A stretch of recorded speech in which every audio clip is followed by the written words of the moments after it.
माहेश्वर सूत्रों के अनुसार अगर आपसे वर्णों की संख्या, स्वरों की संख्या या व्यंजनों की संख्या अगर आपसे पूछता है तो आपको 9 स्वर या 13 स्वर और व्यंजनों की संख्या 33 ही बतानी है, और विभाजन हमने देख लिया है।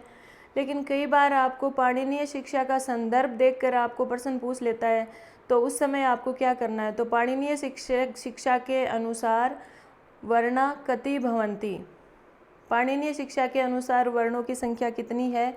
तो पाणिनीय शिक्षा के अनुसार ध्यान रखना बच्चों, वर्णों की संख्या 63 या 64 मानी गई है। 63 या 64।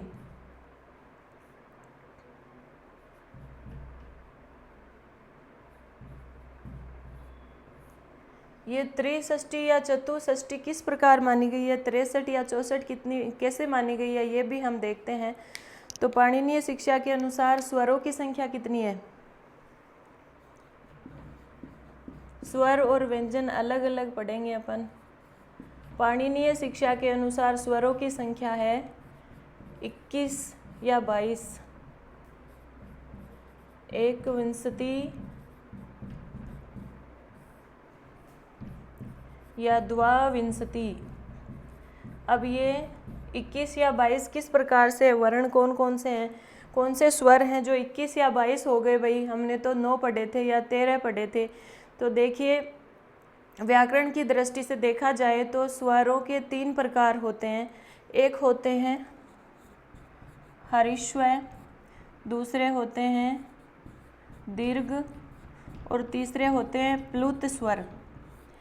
हरिस्व स्वर, दीर्घ स्वर और प्लुत स्वर। देखिए, हम पढ़ते हैं कि मात्रा क्या होती है? तो वर्णों के उच्चारण काल को मात्रा कहते हैं, वर्णों के उच्चारण में लगने वाले समय को मात्रा कहते हैं। ठीक है, अब वो मात्रा किस प्रकार से मात्रा के आधार पर स्वरों का निर्धारण करते हैं? तो मात्रा में जो सबसे कम एक मात्रा के उच्चारण का जब समय लगता है तो वो स्वर कहलाते हैं हरिस्व स्वर। 2 मात्राओं के उच्चारण का जो समय लगता है तब कहलाते हैं दीर्घ स्वर, और 2 मात्रा के उच्चारण से भी ज़्यादा समय जब लगता है तो वो कहलाते हैं प्लुत स्वर। तो हरिस्व स्वर में सबसे कम समय लगता है। तो देखिए, हरिस्व स्वर कौन से हैं? अब देखो, ये स्वर 21 या 22 कैसे हो जाएंगे? आपने देखा था कि हरिस्व स्वर थे ए, ई, उ, री और लरी। एक बार लरी को साइड में छोड़ दीजिए, हम इस 4 का अध्ययन ही करते हैं। दूसरा दीर्घ स्वर, इन्हीं चारों हरिस्व स्वर का दीर्घ रूप हो जाएगा आ, ई, उ और री। इन सब का दीर्घ रूप होता है, तो ये 4 इनके दीर्घ हो जाएंगे। तीसरे हैं प्लुत, इन्हीं का प्लुत रूप हो जाएगा आ,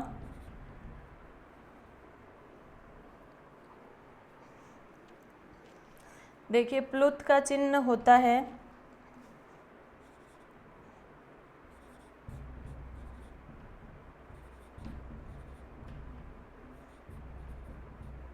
इस तरह से, ये प्लुत का चिन्ह होता है। ठीक है, तो ये हरिस्व, ये दीर्घ और ये प्लुत। तो ए, ई, उ, री जो मूल स्वर हैं वो हरिस्व, दीर्घ और प्लुत मिला के 12 हो जाते हैं, टोटल 12 हो जाती है इनकी संख्या। तो 12 तो ये हो गए। अब बचा जो लरी, लरी का दीर्घ रूप नहीं होता, लरी के सिर्फ हरिस्व और प्लुत दोनों रूप होते हैं। तो हरिस्व और प्लुत लरी मिलकर के 2 ये हो गए, 12 और 2 14, चतुर्दश हो गए। अब कई बार आपसे ये प्रश्न भी पूछा जाता है कि कौन से हरिस्व स्वर का दीर्घ रूप नहीं होता, तो वो लरी है, और लरी का प्लुत भी विकल्प से ही होता है। कुछ विद्वान मानते हैं और कुछ नहीं मानते, इसीलिए तो इनकी संख्या 21 या 22 हो जाती है। यानी विकल्प में 21 है तो पहले आपको 21 करना है, और अगर विकल्प में 21 नहीं है तो आपको 22 करना है स्वर, पाणिनीय शिक्षा के अनुसार। फिर हमारे जो अगले स्वर हैं ए, ओ, ऐ और औ। आपको पता है इनका तो हरिस्वर रूप तो होता ही नहीं, ये तो दीर्घ स्वर हैं, ये संयुक्त स्वर है, इनका हरिस्वर रूप कुछ भी नहीं होता। तो इनका दीर्घ रूप भी होता है और इनका प्लुत रूप भी होता है। प्लुत रूप किस तरह से होता है? इस तरह से। तो ये इनका प्लुत रूप है। तो 4 और 4 दीर्घ और प्लुत दोनों मिलाकर 8 हो गए। अब आप देखते हैं कि हरिस्वर स्वर जो ए, ई, उ, री, री है, उसमें ए, ई, उ, री का दीर्घ रूप और प्लुत रूप मिलाकर 12 हो गए वर्ण। 4, 4, 8 और 4 12। री का सिर्फ हरिस्वर और प्लुत रूप है, इसलिए 2 हो गए। 12 और 2 14, चतुर्दश हो गए। और ए, ओ, ऐ, औ जो संयुक्त स्वर है, इनका दीर्घ रूप है और प्लुत रूप है, तो ये दोनों मिलाकर 4, 4, 8 हो गए। अब टोटल स्वर कितने हो गए? 12 और 2 14 और 8 22। तो 22।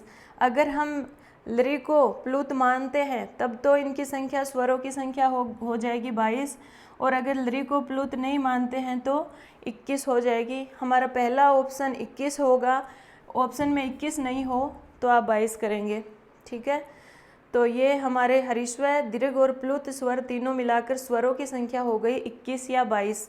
अब पाणिनीय शिक्षा के अनुसार हमारे व्यंजनों की संख्या कितनी है? तो वैसे ये 63 या 64 माने गए हैं, तो हम 22 अगर स्वर मानते हैं तो व्यंजनों की संख्या 42 हो जाएगी। तो देखिए स्वरों के बाद में व्यंजनों की संख्या किस प्रकार से, 42 स्वर कौन से होते हैं। हमने तो भाई माहेश्वर सूत्रों के अनुसार तो 33 स्वर पढ़े थे। अब पाणिनीय शिक्षा में कौन से 42 स्वर माने गए हैं वो आप देखेंगे। 42 व्यंजन कौन से माने गए हैं? देखिए व्यंजनों की संख्या, स्वरों की संख्या तो हमने मान ली 21 या 22। स्वरों की संख्या 21 मानेंगे तो वर्णों की संख्या 63 हो जाएगी, और 22 मानेंगे तो 64 हो जाएगी। सारा कुछ लरी पे निर्भर करता है। और देखिए पहला ऑप्शन आपका 63 होगा, त्रिषष्टि, और दूसरा ऑप्शन आपका चतुष्षष्टि होगा।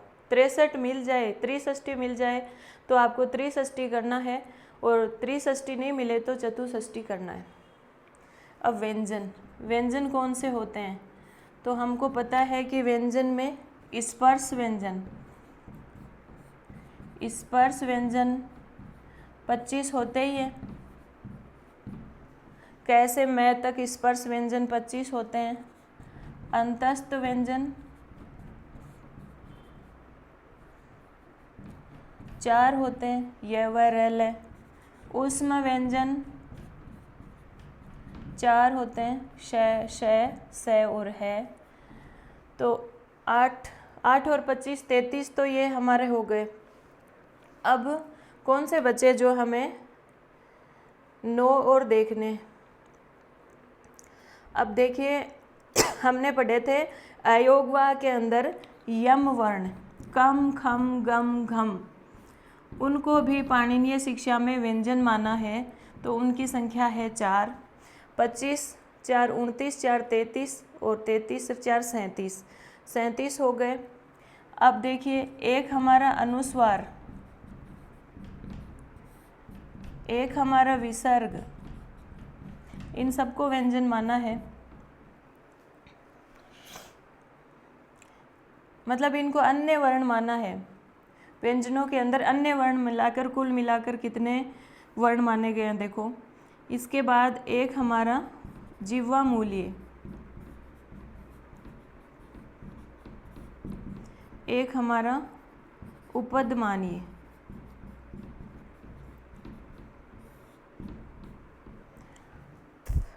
और एक दुस्पृष्ट वर्ण, जिसे हम इस तरह से लिखते हैं, जिसको ळ, वैदिक भाषा में, वैदिक मंत्रों में इसका प्रयोग होता है।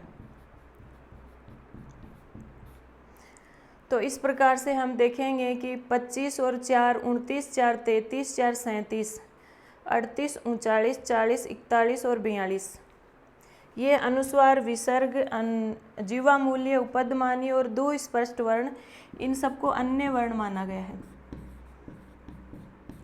और ये हमारे व्यंजन है, यम भी अन्य वर्ण माना गया है। तो देखिए ये कुल मिलाकर जो अन्य वर्ण पूरे हो गए वो 42 और 21 हमने स्वर माने थे, 21 या 22, तो ये हमारे 63 वर्ण हो गए पूरे। तो आपसे पूछा जाए पाणिनीय शिक्षा के अनुसार वर्णों की संख्या कितनी मानी गई है, तो त्रिषष्टि या चतुष्षष्टि। माहेश्वर सूत्रों के अनुसार वर्णों की संख्या कितनी मानी गई है, तो 9 तो स्वर और 33 हमारे व्यंजन, टोटल 42। और पाणिनीय शिक्षा के अनुसार 63 या 64 और पाणिनीय शिक्षा के अनुसार स्वर 21 या 22, एकविंशति, द्वाविंशति। और अन्य वर्ण कितने माने गए हैं, व्यंजन और अन्य वर्ण सभी मिलाकर 42 वर्ण माने गए हैं। तो 42 और 21 ये देखिए 63 हो गए। और लरी को अगर हम गिनते हैं प्लुत में तो हमारे 64 हो जाएंगे, 22 स्वर मानेंगे तो 64 हो जाएंगे। तो आपसे इतना डिटेल में नहीं पूछा जाकर इतना ही पूछा जाता है कि पाणिनीय शिक्षा के अनुसार वर्णा भवंती, वर्ण कितने होते हैं, तो 63 या 64, स्वरा भवंती 21 या 22, अन्य वर्ण 42। तो ये पाणिनीय शिक्षा के अनुसार विभाजन है। इसके अलावा हमने आगे देखे थे उच्चारण स्थान देखे थे, उच्चारण स्थान कंठे वर्ण और तालव्य वर्ण देखे थे, मूर्धन्य, दंते, ओष्ठे, नासिके, कंठ तालव्य, कंठोष्टम और कंठ तालु, दंतोष्टम। और इसके अलावा जीवामूल्य वर्ण, अनुस्वार का उच्चारण स्थान नासिका है, उपदमानीय वर्ण जो हैं उनका उच्चारण स्थान ओष्ठ है। इस तरह से हमने उच्चारण स्थान पढ़े थे। इसके बाद हमने जो देखे थे वो प्रयत्न, आभ्यंतर प्रयत्न और बाह्य प्रयत्न। आभ्यंतर प्रयत्न 5 थे और बाह्य प्रयत्न 11 थे। वैसे आपको एक बात और बता दूं, वैसा एक इतने गहराई से आपसे पूछेगा नहीं, लेकिन फिर भी जो आभ्यंतर प्रयत्न है 5, ये 5 लघु सिद्धांत कौमुदी वरदराज आचार्य के अनुसार माने गए हैं। लेकिन अगर कभी यूँ पूछ लिया जाए कि भट्टोजी दीक्षित की व्याकरण सिद्धांत कौमुदी, भट्टोजी दीक्षित की व्याकरण सिद्धांत कौमुदी के अनुसार आभ्यंतर प्रयत्न कितने माने गए हैं, तो आप 4 बताएंगे। और 4 में कौन सा नहीं, इन्होंने 5 में से कौन सा नहीं माना, तो उन्होंने ईसद विवृत जो था जिसमें हमने ऊष्म वर्ण लिए थे श, श और है, इन्होंने ईसद विवृत को भट्टोजी दीक्षित ने विवृत में ही गिन लिया, यानी श है और स्वर सभी अपने विवृत के अंदर इन्होंने माने हैं। तो आपसे अगर पूछा जाए सामान्य रूप से आभ्यंतर प्रयत्न कितने हैं, तो 5 हो जाएंगे। लेकिन कभी ये पूछ लिया जाए कि भट्टोजी दीक्षित की व्याकरण सिद्धांत कौमुदी के अनुसार जो आभ्यंतर प्रयत्न कितने माने गए हैं, तो 4 ही माने गए हैं। और वो 4 जो हैं वो माने गए हैं स्पृष्ट, ईसद स्पृष्ट, विवृत और संवृत। मतलब उन्होंने ईसद विवृत को नहीं माना है। ऐसा पूछा जा सकता है कि भट्टोजी दीक्षित ने कौन से आभ्यंतर प्रयत्न को आभ्यंतर प्रयत्न के अंतर्गत नहीं गिना है, तो ईसद विवृत हो जाएगा। इस प्रकार से हमारा जो वर्ण विचार का प्रकरण है वो कंप्लीट हो चुका है। और आपकी परीक्षा में इससे बाहर आपसे एक भी लाइन नहीं पूछी जाएगी, मतलब इससे बाहर कुछ भी नहीं आने की गुंजाइश रहेगी। आप इसको पूर्णतया कंठस्थ कर लीजिए, अध्ययन कर लीजिए। और इसके बाद हमारा जो अगला प्रकरण रहेगा वो रहेगा संधि।